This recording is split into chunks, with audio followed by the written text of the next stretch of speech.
Sounds pretty loud. That's the snow falling. All right, there you go. And a very good evening. I'd like to welcome you all to the regular meeting of the Bedminster Township Committee for February the 5th, 2018. We have our entire committee is with us tonight, and we get the Open Public Meetings Act statement. Yes, sir. Adequate notice of this meeting of the Township Committee was sent to the Courier News in Somerville and the Burns News in Whippany. And to all subscribers, posted at the Municipal Building here as of January 8th, 2018. I'll ask you all to join me in the Pledge of Allegiance. I pledge allegiance to the flag of the United States of America and to the republic for which it stands, one nation, under God, indivisible, with liberty and justice for all. We have no shortage of meeting minutes to review and perhaps approve. We have the regular meeting from January the 16th, the executive session from January the 16th, the special budget meeting number 1 from January 22nd, the special budget meeting number 2 from January 29th, and an executive session from January 29th. Excuse me, any comments or questions? If not, I'll take a motion for all 5. Move to approve the meeting minutes. Second. All in favor? Aye. Thank you. Spritz and raffles, an on-premise merchandise raffle for Cure for IBD on March the 3rd, 2018, 6 to 11 p.m. Fiddler's Elbow Country Club, 811 Rattlesnake Bridge Road. An on-premise 50-50 for the Cure for IBD, March 3rd, 2018, 6 to 11, Fiddler's Elbow, 811 Rattlesnake Bridge. An on-premise merchandise raffle for Gill St. Bernard's Parents Association.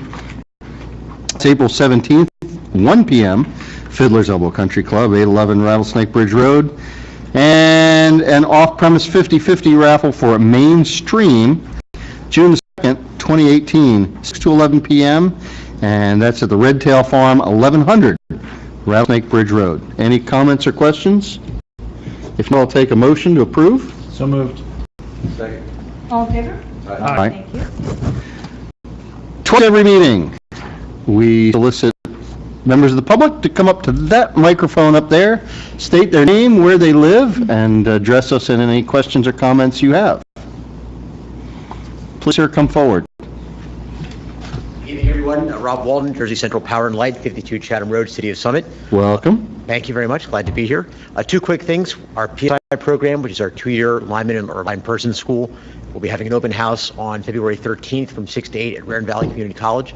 Again, that's our 2-year program at RVCC where we train the next generation of line workers and substation workers.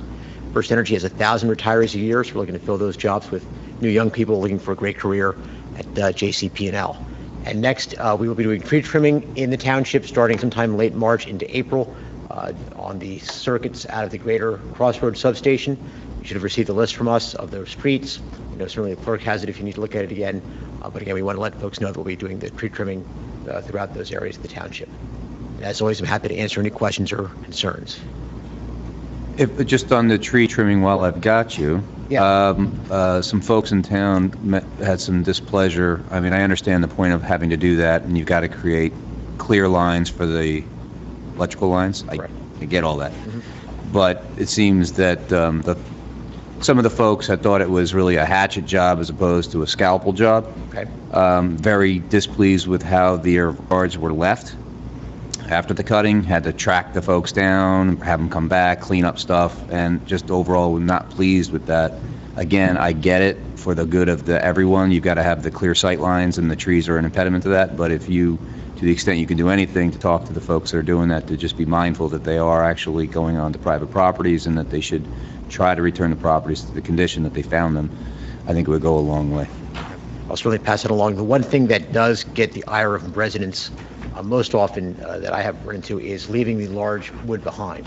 So when we trim a tree, we take the brush, we take the small limbs, but we don't take away the trunks. We leave that in manageable pieces for the homeowner either to use as firewood or to discard of their own. That sometimes does get people upset, but that is our policy to leave that stuff behind. When we do remove a tree and that trunk is left behind, it does say on the card that they sign that will be left behind, so they're notified ahead of time. As to the quality of the cutting, I'll certainly make sure that we try to do a nicer job and leave the township looking prettier than we've And look, the good with the bad, right? That's Yes. the bad. The good is, I live up on Ski Hill Drive, and in history, I've understood it, that if the wind blows, our power goes out, right? And we haven't had a lot of that, so we've had actually very good relief in terms of consistency with, so I'm sure one goes hand in hand with the other, so I'm not suggesting that the work doesn't need to get done, just A challenging trade-off. The majority of our outages are tree-related, and certainly with the increase in tree work that we've done these last several years since the major storms, we have seen a substantial drop in outages, but you trade the aesthetics for the reliability. It's a tough trade-off to make, yes. Anything else? All right, thank you. Rob, Good evening. thank you very much. Any other comments or questions? All right, if not, we'll go to our subcommittee reports. We'll start with Mr. Stevenson. Thank you, Mayor. Since last meeting, I had the opportunity to attend Chekhov's Vanderveer House meeting, a couple updates from there. They were pleased to announce that they were a finalist for a tourism award for Summers County. I do need to follow up with them as to what the result of that was, but that was a neat development. The Colonial Christmas report was very positive. Everyone that was down there, it was a great time. The sponsorship and the revenue was a bit flat from last year, but I think it was due to circumstances that we hope don't repeat in the future, but it was a very positive event. They've admitted 4 new members.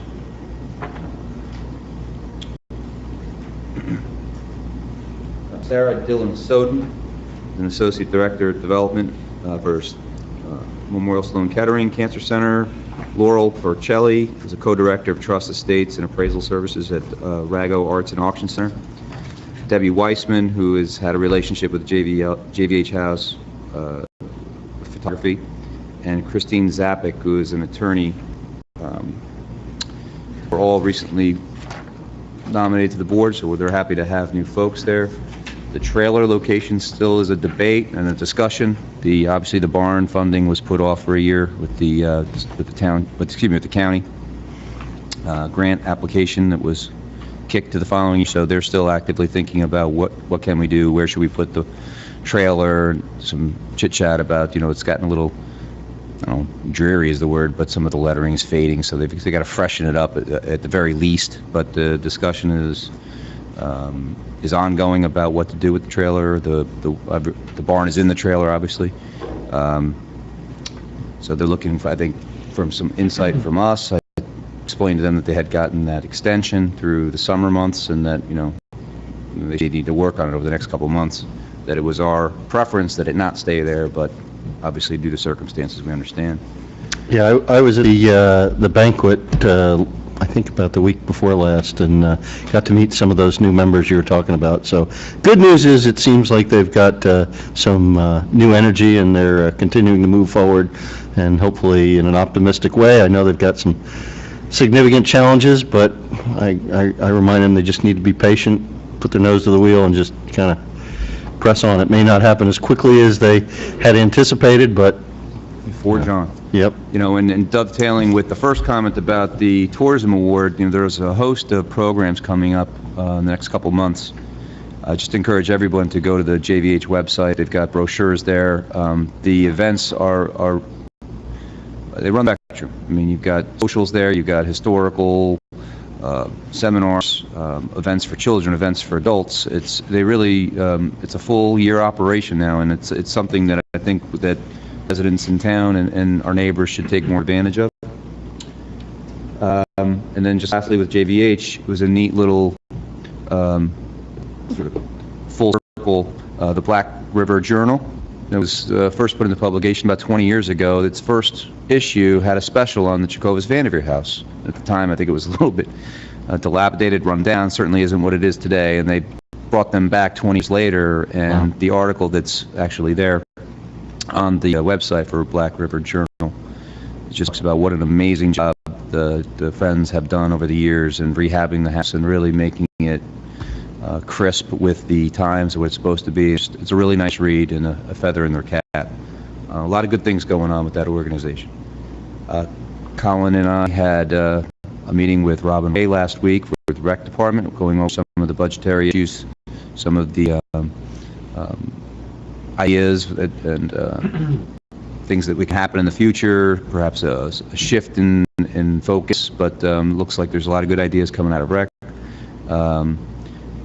There's some need for some maintenance, and we can go over that, at the appropriate time, budget session, but there are some requests that are going to come out of rec for upkeeping and maintaining some of the facilities. So we've asked Robin to put that together, and I think she just supplied that to us today. So that's what I have for my committees. Okay.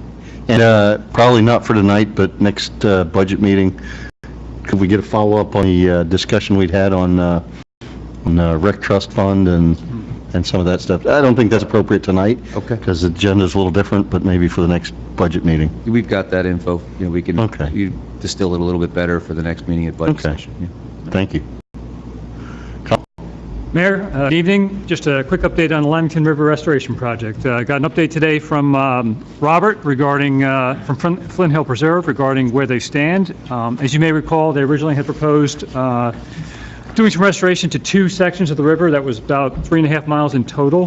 They're now going to focus their efforts on the initial 2 miles of the river, the upstream part of it that goes from about sewage treatment plant down the bridge on Black River Road.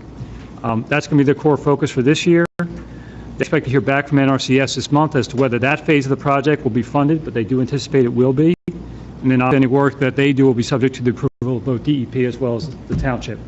But they are anticipating that they will, get their funding and their grant hopefully this month and then proceed forward. Very good. That's all. Thank you. Just a comment on that, Mayor. I know the Hunter County put a bid or spec out for work being done on the Cannon Road Bridge, and it was a scour project. I just want to make sure that whatever they do goes through Hunter County and make sure that that scour project that they just completed is not going to be affected. What do you mean by scour project? Scour is erosion, so what's Okay. happening is the erosion of the concrete abutments on the bridge itself. So I believe they put a lot of material in the river itself to try to alleviate some of that scour. Okay. So, yeah, hopefully it doesn't run counter to the restoration. Exactly. And I can follow up with Robert That's a good on that idea. as well. Good Thank you, comment. John. Will do. Mr. Gibbs?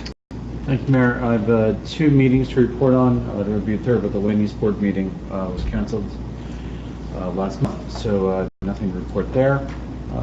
First meeting will be on environmental, and at the environmental meeting, we actually had Jim Christie and Beth Davison show up to talk about the open space elements that used to be handled by open space and farmland preservation, and the open space elements that will now be taken care of by the environmental committee.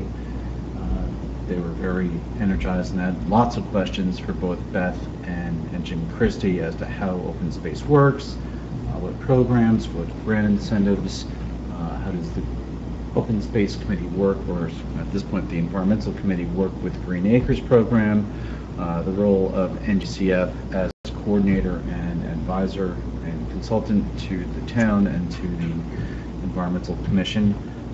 Beth took them through the open space inventory, and I think that was really positive, and I think they're also energized about open space opportunities for EC.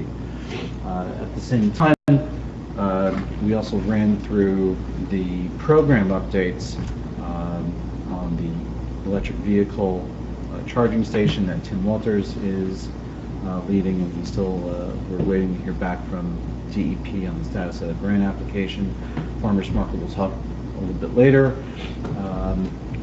And then additional coordination with the school on getting the school engaged in some of the programs that EC wants to do, including some of the next 2 projects, which are running bat houses and having an evening of acoustic detection to evaluate bat activity in and around our parks in Bedminster, and also bringing in Peter Palmer's wife to run a butterfly program that EC will do, and so EC is also once again coordinating with the school to link up and make sure that we. So will it be a butterfly day as opposed to a moth night? Are butterflies a day creature? Yes. All right. Do bats eat butterflies? And Bats eat moths, oh, and I'm sure if you gave them a butterfly, they would take Just so that one program. well, but if they don't come out at night, they probably, Yep. all right. And then the other meeting, Mayor, is a meeting that both you and I attended. That was the meeting with Bedminster Hills Housing Corporation. And during that meeting, we sort of walked BHHC through the settlement agreement with Fair Share Housing. And Edgemere gave his thoughts on the agreement. Mr. Bellardo had worked out, and actually John had also coordinated with Ed as well on that. So he hit the highlights. Ed was very positive about the agreement and the prospects for Bedminster moving forward on affordable housing. We got into some details about the budget, and interesting that the BHC budget is actually one of the long-term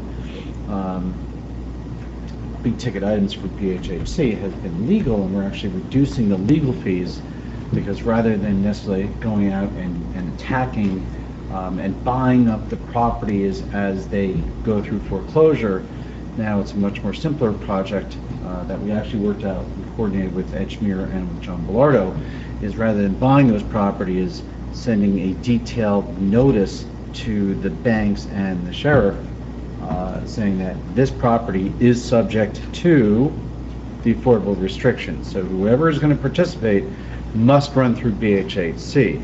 So rather than BHHC going out and buying those properties and then putting them back on the market, this way the restriction, which is really what we're focused on, is being maintained, and then those purchasers and end users will still run through BHHC. So it's a way of saving some money and still achieving the same goal of keeping those properties restricted.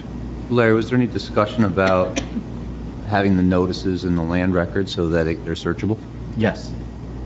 And is that being done? Yes, Ed has done that, and we went into some detail about that, not at this meeting, but at the prior meeting, and that so as those properties are extended, right, so as those agreements are extended, that Sharon at BHHC knows to put those, give those extensions to Ed, and then Ed records them with the county. So Yeah. as additional restricted units transact and are extended back to the county for recording, so those are recorded properly. One other thing that was of interest is we talked about those units up in Parkside that came off restriction, right? So their 30-year restrictions are over, and actually 2 units transacted, and they were sold. They were sold without the restrictions, and Sharon gave us some details on how those transacted. And there's still a number of units that are on the market currently that had been restricted, but are now being marketed as unrestricted. And so I have those details in case anyone is asking. We got what they are being marketed at and what they last would have transacted if they were still subject to restrictions. And it's interesting, they're being marketed significantly higher than what Sharon had originally thought. We originally thought that there might be, you know, a bump up of this. It's turning out to be a little bit more significant, which is a good sign. It means that those units are desirable. Do we know if any of the ones that have been marketed have gone to sale? Yes, 2 have. 2 have. You know, Doug, if you want, I've actually asked Sharon for those details in advance of the BHHC meeting, and I do have those details here. So if you want, I can share those with you. And we'll talk about farmers market under, I guess it's new business or old business? I guess old business. Old business. So we'll talk about that a little bit later. But it's That's new it. business. It's old new business. Ms. Santee? Thank you, Mayor. Since we last met, Colin and I had the chance to sit down with John Mance, talk a little bit about the pony farm. And Colin had reached out to Mr. Mannion to come and have a site visit. That's supposed to happen hopefully later on this week, if it doesn't snow us. Okay. So that's exciting. Was at the farmers market meeting, so that's next week. And I'm sure Larry will talk about. And I think that's it. I haven't had any meetings or committees since that time. All right. Coming up. I think the only thing that I attended that has not been mentioned yet this evening was I was at the Board of Ed meeting last month, and a great deal of that meeting was taken up by the interviews for the vacant seat on the board. And I will tell you, they had 4 very qualified candidates, very impressive candidates. Mr. Wolko was returned, but I hope if there's some openings in the fall, there's at least 3 other people that would make ideal candidates, and I hope that those folks aren't discouraged and they put their hat in the ring for November. That's all I have. Ms. Sullivan, Administrator's Report? I don't have a written report, however, things in front of you, there's a little notice about the next governing officials. That's in town here. And I bring it to your attention because it will be in town at Delicious Heights, so That's right. maybe it'd be nice to have a Bedminster representative. Yep. Secondly, we're working real hard on the website. We're checking all the links. We've identified a few areas that we still need to work on. Our next meeting, again, is every Thursday, so we're still working on it. I don't have a projected kickoff date. I have to speak with them to see what the timeline is to resolve some of the issues we have with some of the linking, but hope very soon. Okay. It's going well.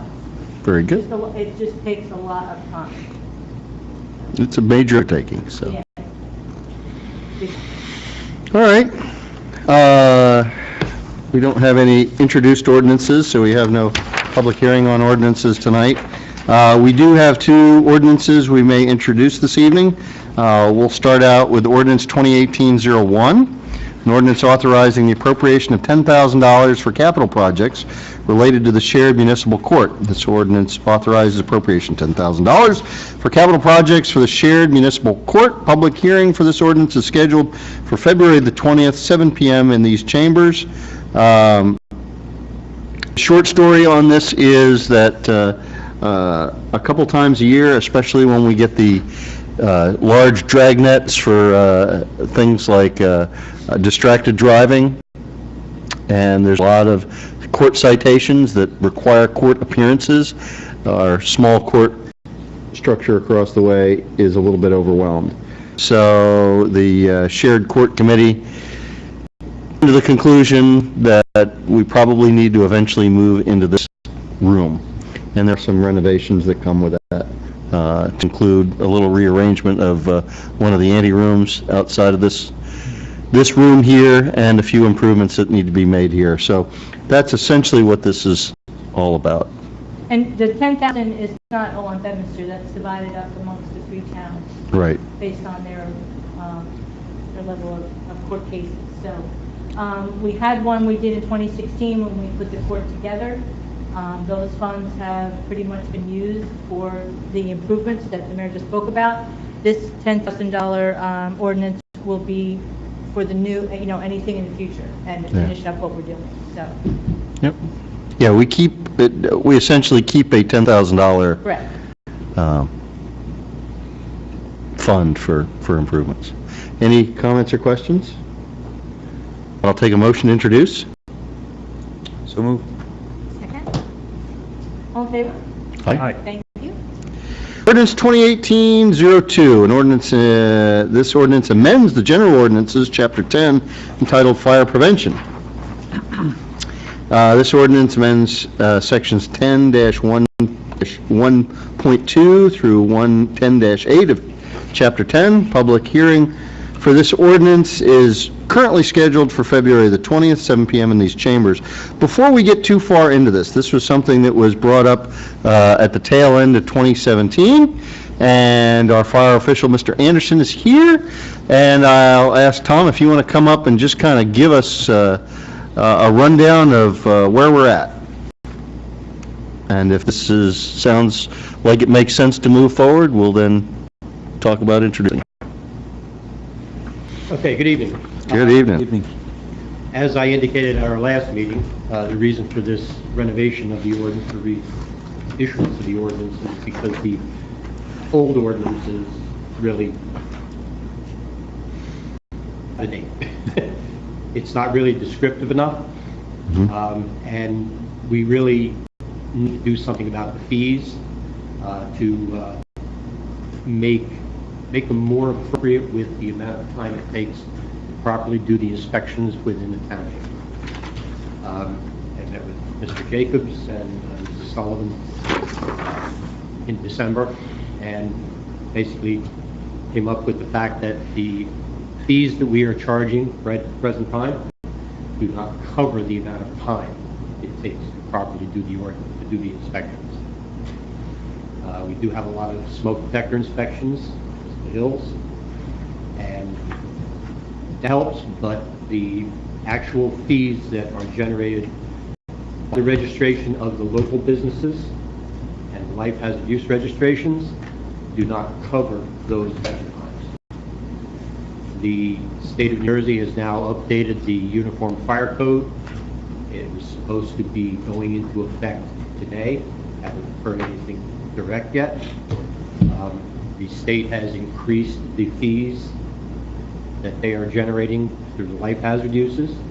They are also increasing the fees for your smoke detector inspections and your permits, your fire safety permits. We have, in our presentation here, kept in line with those fee increases by the state, except for 2 locations. And that is the second and third tier of the smoke detector certification inspections.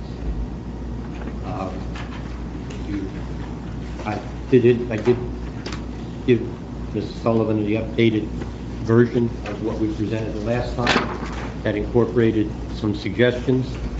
But if you look at the fee listing for the smoke detector fees, for the smoke sensitive alarm devices for sales, we recommended that the initial inspection more than 10 days prior to the change of occupant goes up to $45 from $40. The reason being, we are finding that we are having to go back more than once to inspection, and that's most likely for the fact that the smoke detectors are out of date and don't function. We try to give some leeway on the charging again of the inspection if the smoke detector does not work properly, because the owner, the tenant, the landlord, whoever, has no way of testing it unless they light a candle. Pushing the test button does not test the detector. So we try to be a little bit lenient about that. But we had instituted a program and presentation with our smoke detector inspections that specifically outlines the requirement for smoke detectors to not be more than 10 years old and carbon monoxide not be more than 7.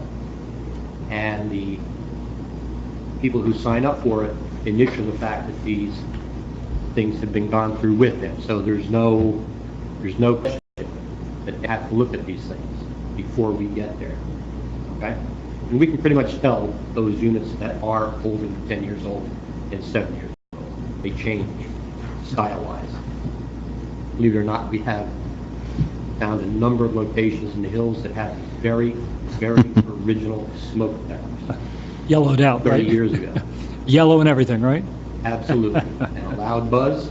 They work perfectly, but they have no battery backups. Okay? And the other thing we're finding too, that people don't understand the information that we give them, even though they initial it, and they substitute battery-operated smoke detectors for the hardwired detectors. If we find that they do that, then they have to pay for the re-inspection. So that really is the only one that we have maintained, the second and third tier for detector requirements, 4 to 10 days at $70, and fewer than 4 business days at $125. We've maintained that because we don't get a lot of those. In fact, plus the fact that everything is usually scheduled since we are here 2 days a week, and we find that that 2-day-a-week operation blends itself into that emergency scenario if it has to come up. The other fees for the permits, we have maintained what the state has dictated.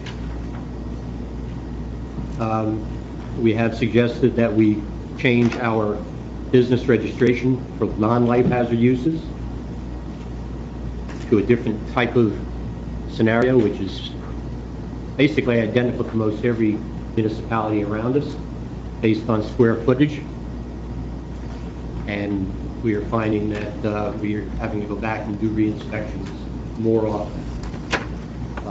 It used to be that business registrations for non-life hazard uses was charged every year, and the inspections were only done every 2 years. We did not feel that that was appropriate. So we are doing them every year now, because we are finding more and more that exit signs, emergency lights, means of egress are being blocked. The exit signs, emergency lights, they don't work. Power goes out. So we felt it was more prudent to go back every year to make sure that these things work. So that has been changed. Now, the thing that was brought up at our last get-together, I added some information about the permit fees. If you look at your presentation, I believe you'll see that there are examples of what the permits include. Because people don't know, they don't understand what a permit covers.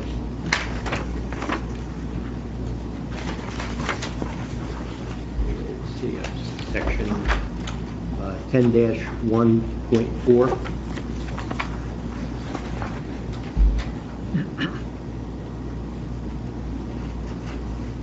Section C, fire safety permits and fees. I added, note, examples of activities given for each permit type are the most common, but are not limited to those listed. I believe it's on page 3. Judy? Not necessarily pages numbered, but yeah, under, you're Under- referencing, For safety permits and Fire safety fees, permits and fees. yeah. note examples of activities given for each are most common but not limited to. Then you go down to type 1. That's the fee that is being charged by the state for fire safety permit type 1. And the examples there are for that type 1 permit. I did the same thing for each of the type 2, 3, and 4 permits. That shows on the website, actually, or will show on the website, so that people will be able to, see for themselves. If they have any questions for additional requirements, other than what I have listed there, they're able to give us a call and find out. I really appreciate you kind of doing the diligence and trying to figure out how much an inspection costs versus how much the fee is that we charge. Are you able to do that? Are you segregated out from the rest of the code enforcement department? In other words, can you isolate your fees and your costs compared to Ken Rogers and the rest of the? Oh, yeah. Okay. So you have been able to see that if you look, the input in based upon the fees is puts you in deficit from the amount it costs you to do it. Well, I think we can see that on the annual report Yeah. that we give to the administrator. We're running about, what was it last year, $2,500 to $3,000 Okay. less Okay. for our salaries. No, and the state makes it very clear that the goal of any of the code enforcement agencies is it should cost the applicant what it costs to do the permit. So I understand that. On that issue, can I just jump in with a question? I happen to notice on your smoke-sensitive alarm device proposal,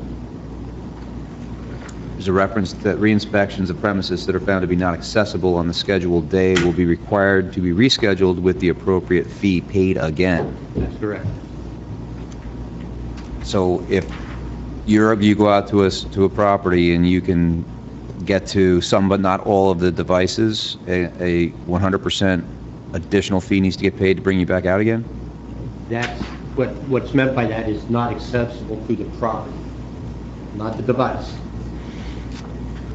So if I needed you to come give us smoke detector certificate, excuse me, and I wasn't there, Correct. and you ring the doorbell and leave, I'm not there, I got to pay another fee just to bring you out again? Yes.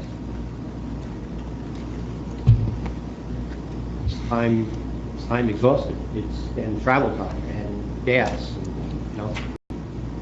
and make every effort to call. We have phone numbers. It just happened to me last week. I waited 15, 20 minutes. But if I've got the fee for this,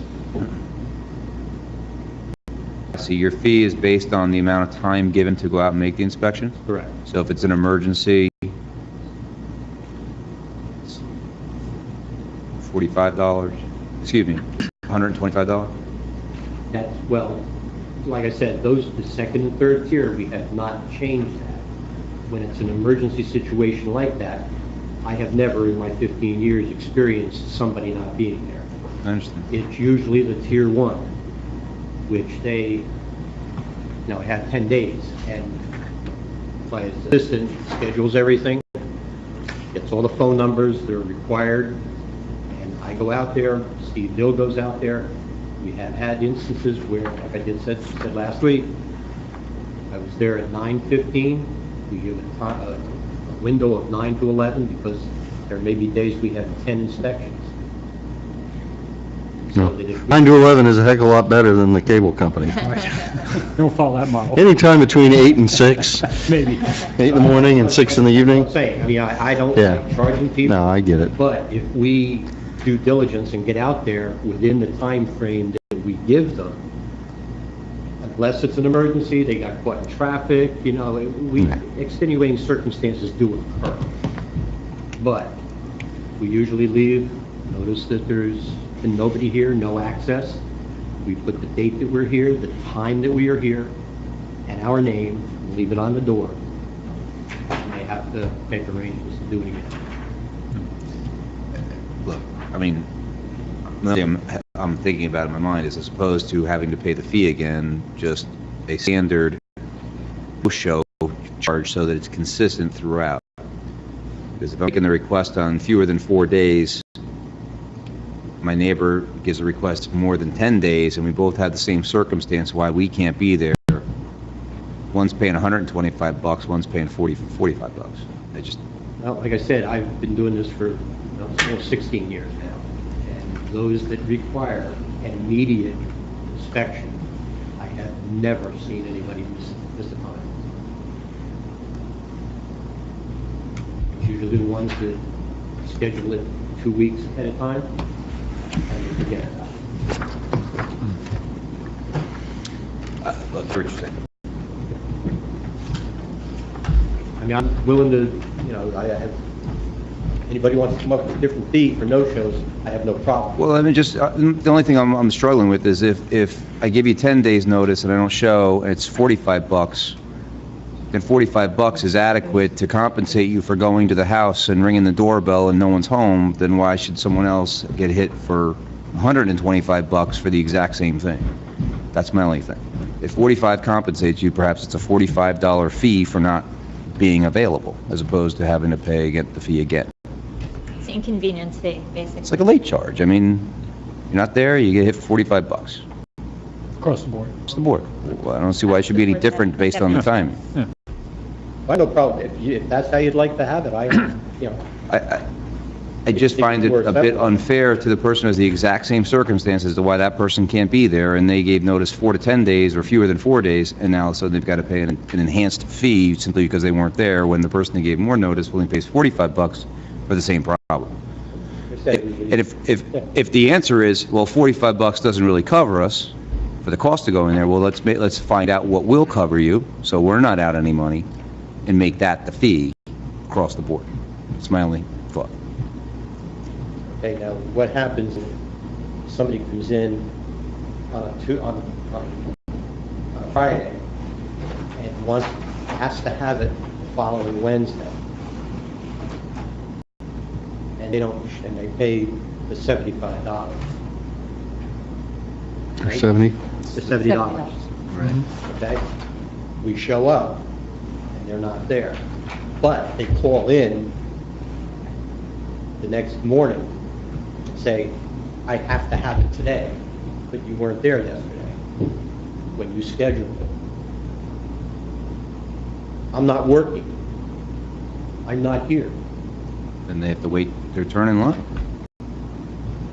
I mean, I don't see that. They're still going to pay a penalty for the no-show. Right, they have the $45, in this example, that we're using the $45 flat, they would pay you the $45 for not showing, and then they get put back on the list. But their closing is that day. I mean, I mean, I don't see that being any different. Well, if you charge them $70, are you going to be there? Can you still make it there? If you can't make it, you can't make it. I mean, is it, you know, I don't see that. if the price is right, you're not going, well, now I can make it. I don't see that being any different than the person that gives 10 days and misses the appointment, you know, and then they need it the next day. Well, it's the same problem. And you said earlier that folks that have that short notice generally aren't the ones that are, they're not the problem. So it's usually the $45 that will be second. No, look, I totally get it, but I'm thinking about the person that gets tagged on the 125 and then they're extraordinarily upset and they're being treated differently. I mean, they're paying the 125. They're treated differently to expedited. get them to the front of the line, so Right. they're paying for the extra service, but If they lose it because they're not there, the penalty will be the same for the person that's decided to wait in line and didn't make it. yeah, I mean, it's, yeah. this-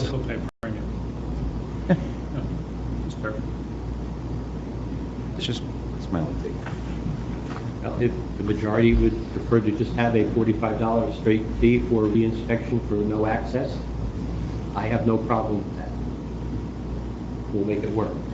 I mean, we can even put in here the 45 days and the words, you know, that meet your, you know, satisfaction, that they'll have to be cycled to the next available date, so that they can pull that game that we're worried about.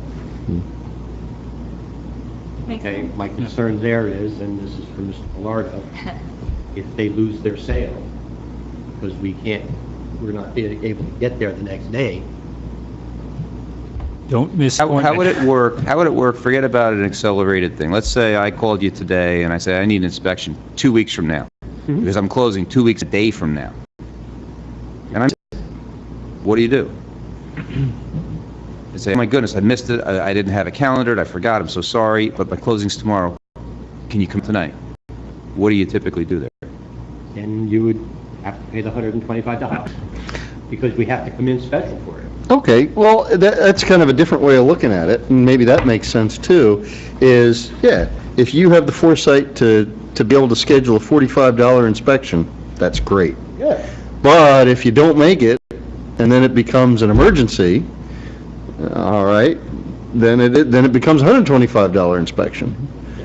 So your reinspection cost, your late fee, is based upon what it is you're asking for. So it's not just the cost of going out, the no-show cost, but it's really the cost of what the second inspection, the reinspection, is going to be.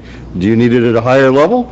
If not, if you can say, well, I missed it, but that's okay because I can wait another 10 days, all right, it's only $45 for that. So maybe that's the way to look at it. Yeah, I mean, that I would be fine with that if, I don't know. if it's, you make your appointment, you don't show, and then it's, Yeah, if you're a $45 or $70 and then you got to get it the next day at $120, you're going to pay $125. And if you can't get it, then the possibility is that they don't close, they lose the sale. Yeah. you know, Who's liable? for those circumstances, I agree. I don't know, I'm just, They're not going It to needs to be lose the reviewed. sale because someone would then have to serve a time of the essence notice that's usually 10 days and they give Yeah, I mean, look, I see a circumstance where that makes sense, it's just the way it's written says that you have to pay the same fee twice. So Yeah. we have to rework that if that's where you want to be with it. yeah, because, if you have a $70 one, and then you get to reschedule, but you can reschedule for 10 days out, well, you shouldn't have to repay 70 just because that was what you first asked for. I can't imagine how many circumstances that would be. It sounds like an odd circumstance, but you're paying for what you're paying for, I guess. Tom, the ordinance that you're basing this off of, is there a model ordinance that the League of Municipalities or that DCA has developed? Or is Not this? specifically, I mean, the whole ordinance? Yes, It's basically mirroring Burnsville's, Burnsville's. and other local, Furnace Township, That's what we used to model. I used Burnsville as a model because I was the fire official there for 6 years. And they have the same concept Yep. of, Exactly. understood. Is there a way we can find if the league has a model ordinance? I've not found one, Okay. to be honest with you. And DCA doesn't have one either? John, can you look at the 10-4, the waiver of fees? Which I just want to make sure I know we've had that issue before. Let me take a look. For other types of fees. Right.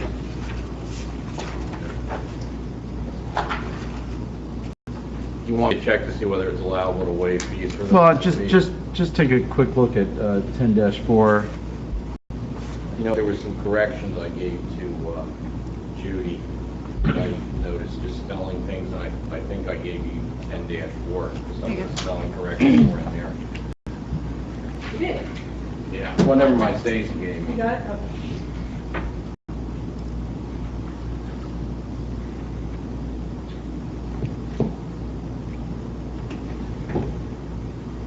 Yeah, I don't think you can invest in the fire official to waive fees at his discretion. So that's the second sentence? Yeah, you can't do that. You're okay with I have fire? to go back and look at the fire, you know, with the construction, remember this is Right, going right. construction, it said you can't waive fees except for the following. I haven't had this run by me and I haven't looked at it, but I can certainly. So I'd like to make the suggestion that rather than introduce tonight, give John a chance to look at perhaps some of the waiver provision, and then Tom, you know, maybe, who's the, is it?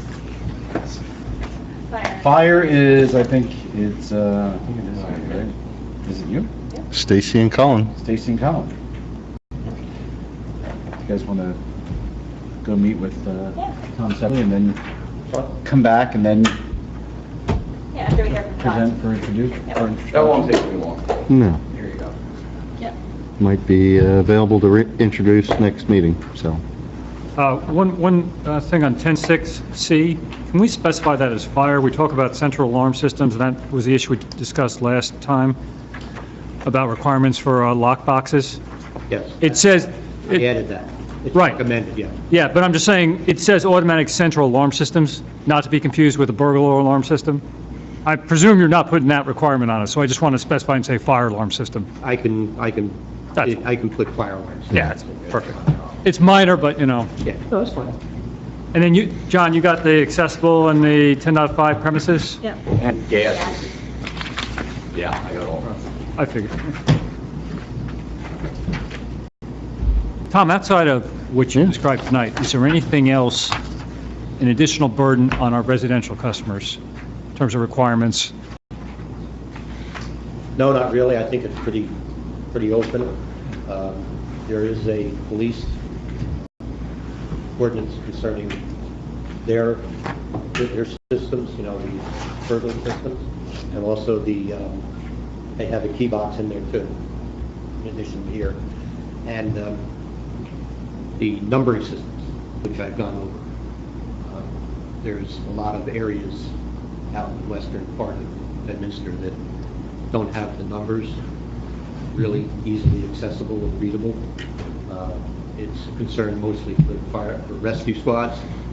Fire, hopefully we don't have to, but you know, you see the smoke or the red stuff. But yeah, at night they have to have the numbering systems that are legible from the road. It's got to happen. You know, speaking of that, are there any requirements on the condo associations to, once through construction, to replace the numbers, which they have not done in a number of cases in the hills? I do believe there is, and I'm in constant contact with Hills Village Master about that. I've talked to them about getting their neighborhoods that they're responsible for, and also the Hills Highlands. Haven't gotten Hills North yet, but Village Green, Mountain Court, they have all those signs on the end of the decks, the upper decks where the trucks come in, rescue comes in, and it has a numbering system, you know, for that building. Perfect. Every community in the hills should have that. Right. That have the multifamily locations, okay? The real problem that we have, I don't know how we're going to get around it, is the numbering system. the individual numbering system. It's already. And now, right, It's next to number 24. yeah. It's, I don't know how the rescue squad does it. And now they've done some of that construction, replaced some of those decks and some of those places you mentioned. Yeah. The numbers are gone. They have not replaced them. They are, and I'm on, like I said, I talk to Dan Lawler quite frequently about it. But I really wish we could renumber the whole bills. I really do. Is it a code enforcement issue? That's a gray area. John, what do you tell I think me? it's a 911 issue.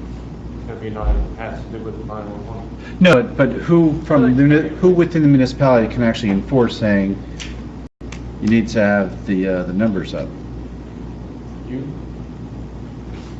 Sounds like Jeffrey Price. Put an ordinance into place that requires somebody to put a number.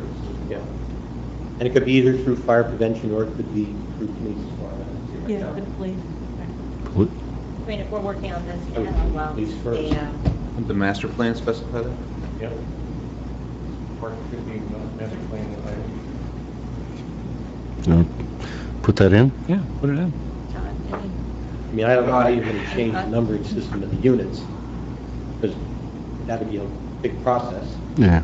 But, again, in my opinion, it should have been addressed when they were built, because I heard Some of that they were numbered as they were sold. Hills. Yeah, it's a Yeah, bit so would it scrambled. be- Try to go up there and walk around, it's hard to find places. Very difficult. Would it be something very that would make confusing. sense? to That's put absolutely true. I don't know. Yep. Yeah. Never thought about it, I'll have to think about it. Think about it. But anyway, What's the history? I mean, I don't want to go too far afield in the history, but I know on my street that the business across the street, we're 150 Airport Road. We used to be 105 Airport Road. I've got documents that says it was 291 Airport Road. I don't know how far long ago that was, but how did that all come about? Was that the county or did the town at one point change numbers? When they did the 911 system, was probably when they changed it. Yeah. And Paul Farrell had a lot to do with those numbers, with the police department, put them in the county system. But you get, the other part about that is, once you choose the numbers, think of how many people's addresses and driver's license and stationery and change of address. So And property. it'd be great to get it all organized, but you're really affecting a lot of people's lives. So the fallback plan is at least get the numbers visible. Yeah, get the. Maybe visible, maybe that's a reasonable thing to do. I think that's what. And once again, if there is if there's standard, or once again, if DCA or someone else has said, this is what your numbers should look like, let's not reinvent the wheel if we can take advantage of existing Well, I knowledge. know that in the Uniform Fire Code, the fire department connections, sign has to be a certain size, as John knows. Has to be a certain size, letters have to be a certain size, have to be a certain location. And the reason I say DCA is because DCA regulates the condos and the multifamilies, whereas the single families may not have those requirements. Yeah. Anybody else? One last question, Tom. Are there any changes from a technology standpoint that concern you? I'm thinking about, fire alarms have become, like the Nest Protect, have become, cell phone-enabled devices. Is there anything that you're worried about or we need to modify given where tech is going? Well, right now, carbon monoxide alarms are the big thing. They just instituted a new portion of the code issue, addressing carbon monoxide alarms.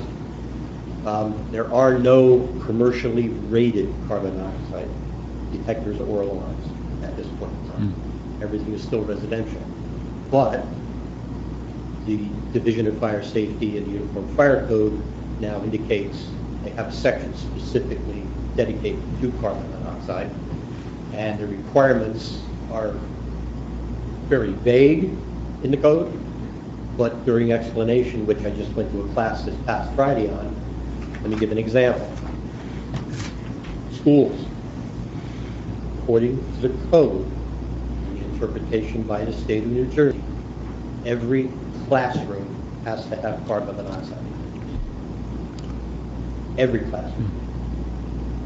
And carbon monoxide detectors can't be placed more than 21 feet apart. So, Bedminster School, how many classrooms? Times at least 4 carbon monoxide detectors. And they can be plugged in, they can be battery operated, or they can go to their system and have this whole system totally rejuvenated to include carbon monoxide.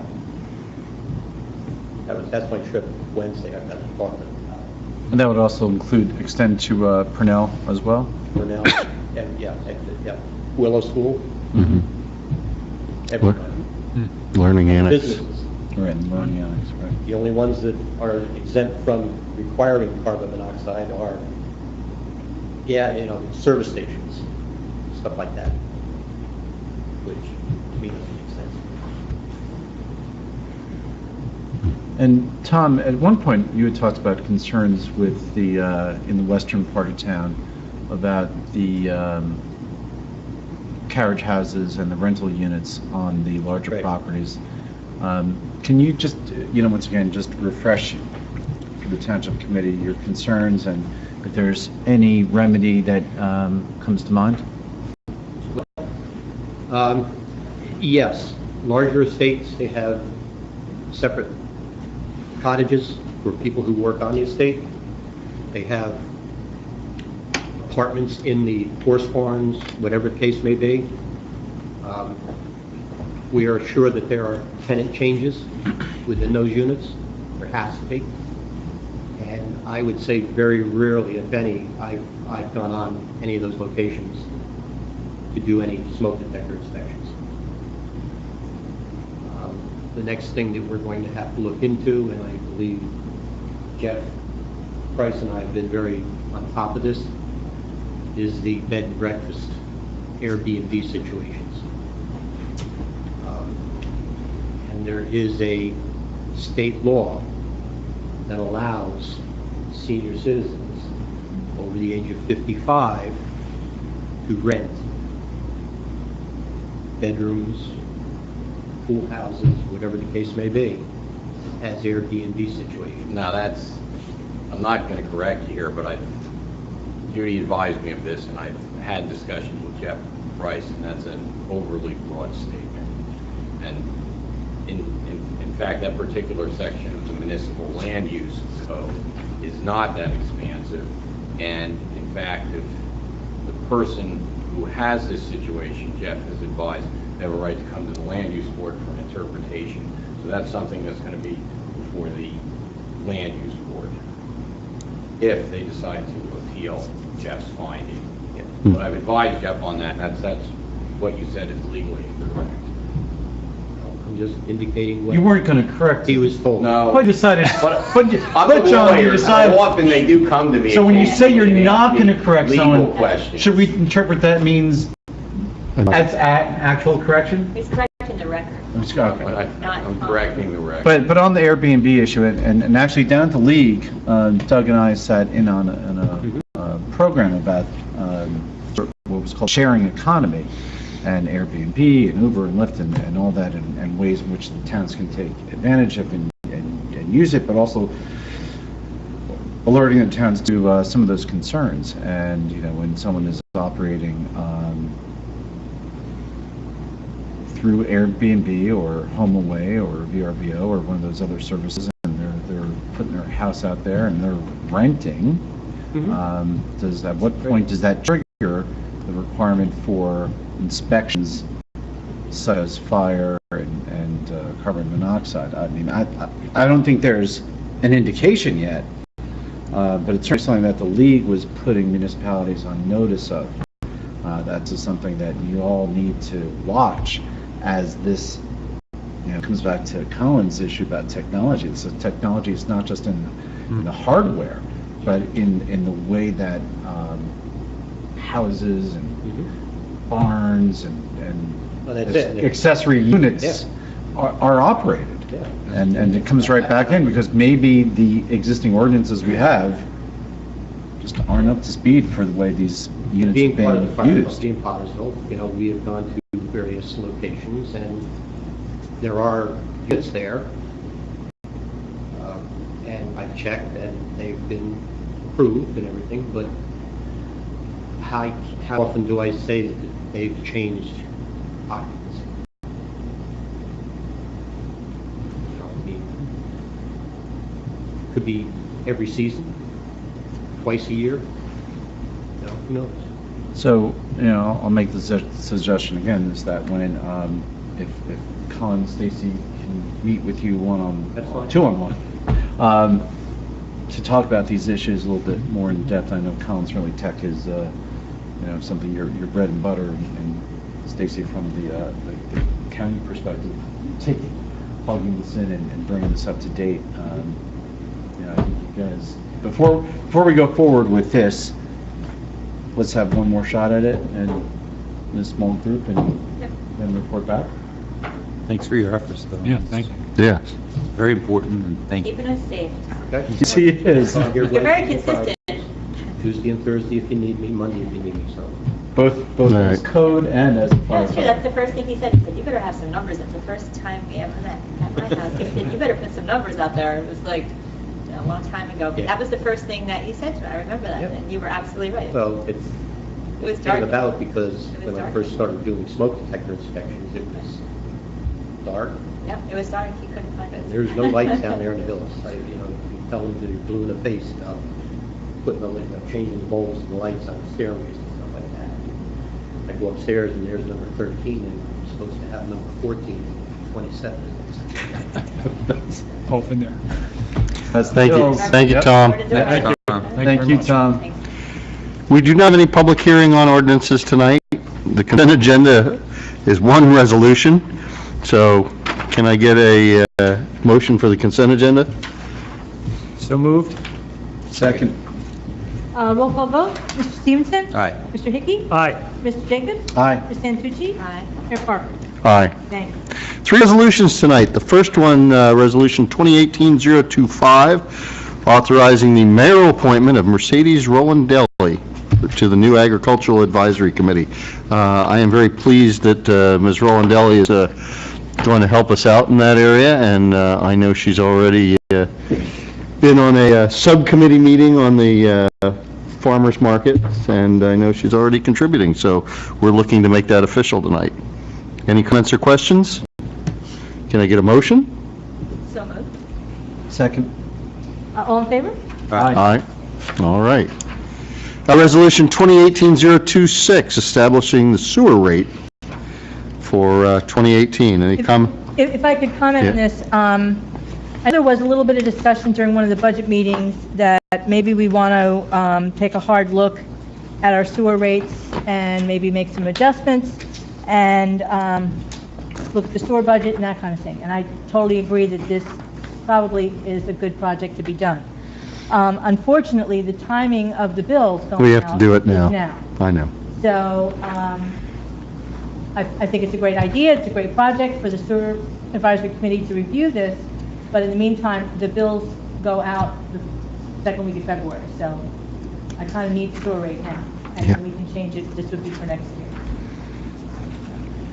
year. Any comments? If not, I'll take a motion. So moved. Second? Again, roll call vote, Mr. Stevenson? Aye. Mr. Hickey? Aye. Mr. Jacobs? Aye. Ms. Santucci? Aye. Mayor Parker? Aye. Resolution 2018-027, authorizing a professional services agreement for appraisal services with Sterling DeSanto and Associates. Any comments or questions? We talked about this a little bit at the last meeting, and there's a detailed information in your packets with some of the questions that were asked. If not, I'll take a motion. So moved. Looking for a second? Second? Again, roll call vote, Mr. Stevenson? Aye. Mr. Hickey? Aye. Mr. Jacobs? Aye. Ms. Santucci? Aye. Mayor Parker? Aye. Thank you. Approval of the bill list. Can I get a motion for the bill list pending the approval of individual invoices? So moved. Second. Roll call vote, Mr. Stevenson? Aye. Mr. Hickey? Aye. Mr. Jacobs? Aye. Ms. Santucci? Aye. Mayor Parker? Aye. Discussion items, new business, old business. Does anybody have anything, new business or discussion items? I do. Go ahead, Mr. Stevenson. Last meeting, we talked about having me look into liquor license. Yes. So I reached out for the ABC and spoke with one of the deputy directors or assistant directors down there, and it turns out it's actually very much within our control. The catch is that we have to use the most recent census, which has us in the high 8,000s. The information that I have coming out of the more local numbers from Somerville puts us just over 9,000, which would qualify us for the liquor license. But fortunately, I think we're going to have to wait for the statutorily prescribed To data center 2021 for the, after the 2020 census? Yeah, they talked about estimates, the estimated census, so I don't know, and there is one from 16, there's just not Yeah. one yet listed for 17, and I don't know what if that's going to actually be actual numbers. So until that particular source says 9,000 plus, I think we're on the sidelines. But once it does, then there's a whole booklet. It's actually designed for municipal clerks. I'll print it, we'll come down, we'll go through it, but it's streamlined, and we call the ball. So we're not going to have to go to... the 2020 census, we could, if there's... If the 17 estimated census comes out and we're over the 9,000, we're good to go. But I flipped on it. It's not, it's just TBD or NA or whatever. It's not there yet. So it's just a waiting game. So it looks like that's something that can happen. We just need for the numbers to catch up with reality. So I'll continue to monitor that, and once we get what we need, I'll sound the horn. Good work. That could be important, especially moving forward with the master plan and some potential things that could happen. Terrific. Old business, sale of 130 Hillside Avenue. Do we have, So you have a copy of an something. email and a map in front of you. The email I received actually today. oh, that's why we have this. Or maybe, I'm sorry, maybe I received it Friday. Oh, that one? Yeah. I'm looking I was at gonna this. say, that's, Nice We try, have an though. extra copy here. Somebody need it? that's sort of, he's just got that, he's just got land use on the mind. Oh, big one? Yeah, no. Oh, all right. Thank you. All right. So if you Right. look at your big map, there's a circle in the corner, that's the area we're focusing on. There's a small triangular shaped property that is block 28, lot 1, which is 130 Hillside Avenue. That is actually in the R1 zone. And then the property just south of that is green in color, I believe. No. It's kind of purple with lines, diagonal lines on it. That's actually in the VR 100 zone. And then there is a yellow property that is the easternmost section of the property, and it's kind of a funny shape, almost looks like a, I don't know, a backwards L. That's in the VR 80 zone. Those two property owners are interested in purchasing, dividing up the 130 Hillside Avenue property between them. They are looking to, the information we gave them did not have a no further action letter, so they are looking at paying for a phase 1 environmental study of the property that they would share in that cost, and then hopefully come back to us with some sort of proposal. But I believe Mr. Gallardo has some comments as to what the process should actually be. Yeah, I brought the law with me tonight. This is an undersized property, meaning the township property is less than 1 acre, so we don't have to go through a community-wide or general open bidding process, but it says, a sale to the owner of real property contiguous to the real property being sold. So that's an exception, provided that the property being sold is less than the minimum size required for development under the municipal zoning ordinances, and it's without any capital improvement thereon.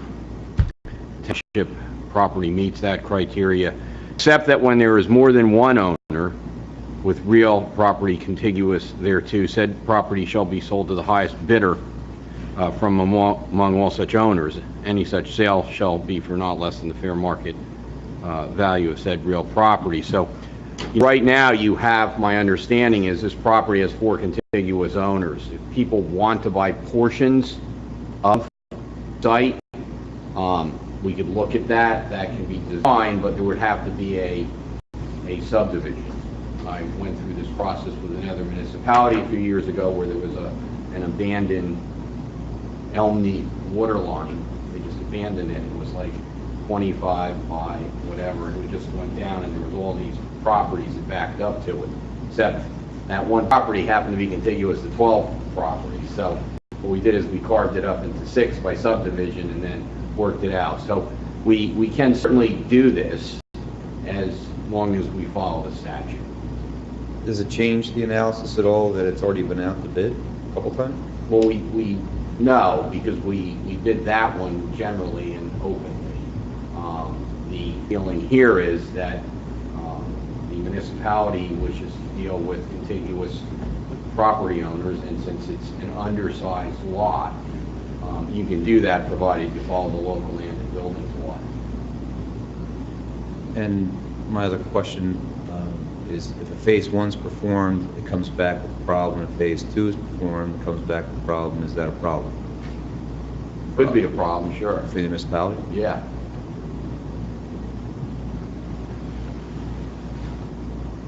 I mean, I don't want these people to be under the impression that if they do this, we're just going to enter a direct contract with them to sell a portion of the property.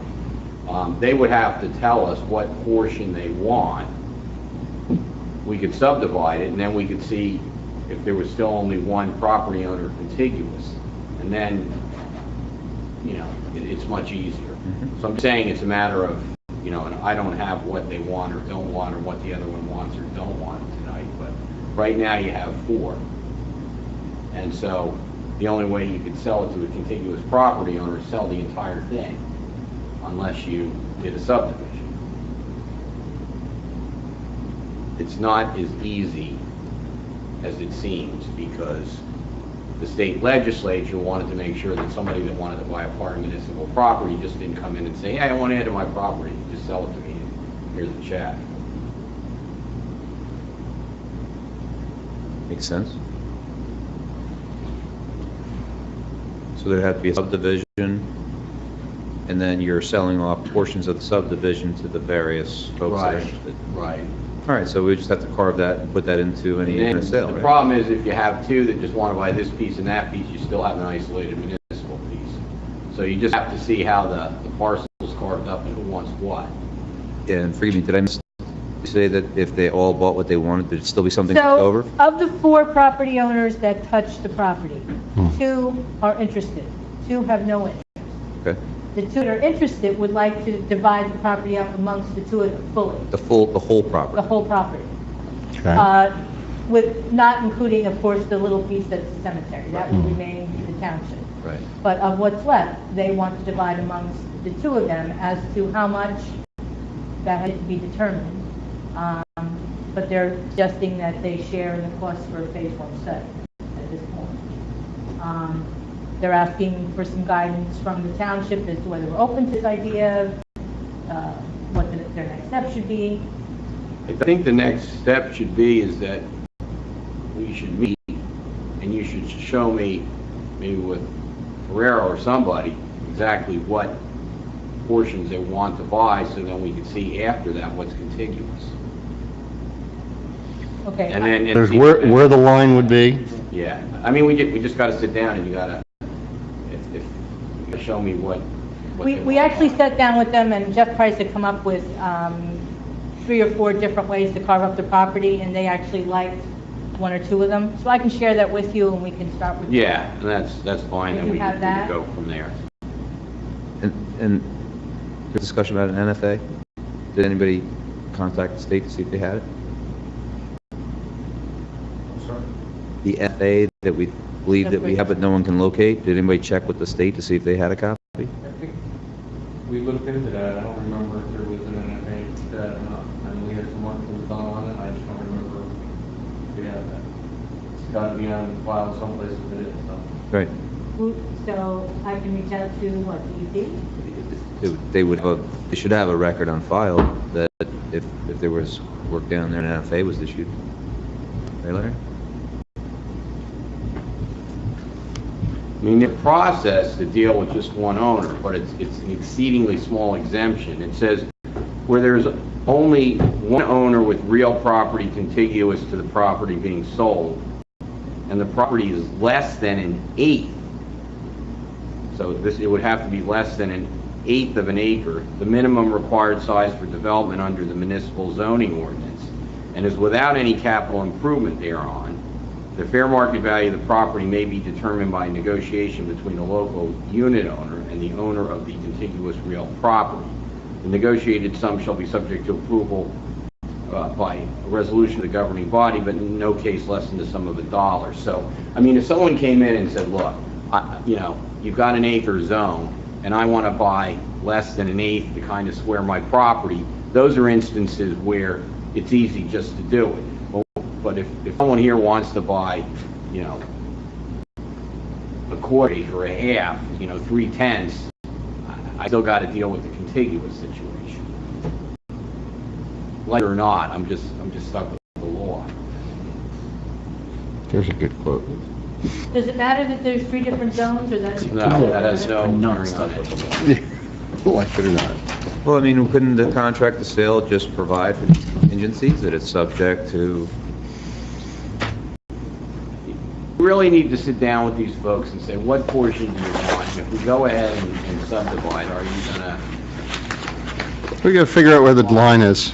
you gotta figure out where the line Well, is. we Yeah, can share that never off. take on. I mean, so the exercise to date has not been in Yeah. vain. I mean, No, certainly, I mean, you could, Judy, you're in a better position now because between those 2 property owners and maybe the third, you can draw the lines are. And so then you can meet with Paul and say, all right, this is how we can whack up the lines and. Yeah, the third Yeah, property then- owner did contact us and said he has no interest at all. Mhm. So it's just the 2 that have interest. The 4th property owner has no interest at all. Mhm. So we did divide it up a couple different ways and say, A, B, or C, and they did show interest in one of the potential ways to do it, so.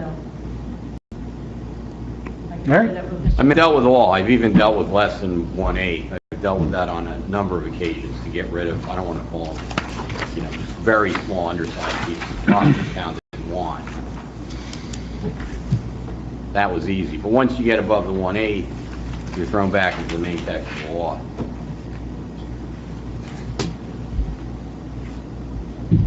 And I guess I should reach out to see if there's an NFA information on the property that Yep. we don't have. Yep. Okay. Pony Farm. Anything new other than what we talked about That's at the one we the? talked about earlier. All right. Farmers Market. Farmers Market. So we had a meeting last week with reps from the Environmental Commission and reps from the Ag Advisory Committee as well. And, the farmers market is taking shape. The one thing that we really do have to figure out, and we hope to do so in the near future, is the location. There's a preferred location where we have made some outreach to the property owner. This is off municipal owned property, but is probably best suited for the location of the farmers market to hit the bulk of Bedminster residents. As those discussions advance a little bit further, we'll hopefully can disclose who owns that property and where it is. The fallback would probably be River Road Park, given its proximity to 202, 206, and also to the hills. The elements of the farmers market, the requirements for insurance, the agreements or the prospective form agreements with the vendors, those are being put together between Renee Moreski and Natalia Herbowich. They've done outreach to Summit, Chatham, Chester to get the form agreements that they've worked with, and we have a list of vendors and farmers, including not just farmers, but also folks who use agricultural product. So it could be, you know, the woman in Bedminster who sells woolen yarn from her sheep could be a participant and a vendor at the market as well. We have a meeting coming up later this month. I'm trying to shoot for the 15th because we had a conflict with the TC meeting. And hopefully by then we'll be able to report back on location and moving forward and getting the invites out to the vendors. But it is a very energized, very aggressive group, and they all, we all share the same sentiment about having a farmer's market in town for this spring through September. That's it. Very good. Second time, the bite at the apple, public comments. Is there any member of the public that wishes to be heard? Seeing none, we do have an executive session, which I don't think there's any matters that we'll be coming out of executive session with, so we can go to Township Committee comments. We'll start with Mr. Stevenson. Thank you, Mayor. The only thing I want to say is just, you know, as these college acceptances are rolling in for our seniors that are attending the high school, again, just very, very impressive where these folks are ending up. I know we gave a call to the Schuler family earlier this year for Cubby getting into Yale. The Bramwitz have been blessed to have their eldest admitted to Cornell. So Wow. Just, you know, very impressive, very proud of them. Great for us, great for them. Just shout out to them for the great job. I saw online this week that I think it was a Bedminster fourth grader won the spelling bee. Yes. That's a regional thing. It's not the Bedminster spelling bee. So, yeah, we've got some academic achievement all around, up and down the grades. So that's terrific. Thank you. And by the way, I noticed there's some online shout outs about the dog park. So kudos to you. It continues to get good reviews. And John, thank you. All right. Mr. Hickey. Mayor, I have no further comments. Thank you. Mr. Jacobs. Doug, you know, just follow up on your comment is that there's a young Bedminster resident who was admitted to the Air Force Academy, and I believe they will be accepting that admission. So that's also great to hear. You know, not just a terrific school, but also service to the country. So that's great. That's it. When we talk about that, it takes you back a million years ago as to when you were new and excited and, you know, looking forward to, you know, applying to colleges and, you know, the whole world's out in front of you. So, you know, it's nice to kind of sit down with some of our colleagues and our colleagues' daughters, sons, and kind of live that and along with them. So it's fun. So I'm very proud. All right. Thank you very much. Can I get a motion to go in executive session? So moved. We'll see you in the back. Thank you very much.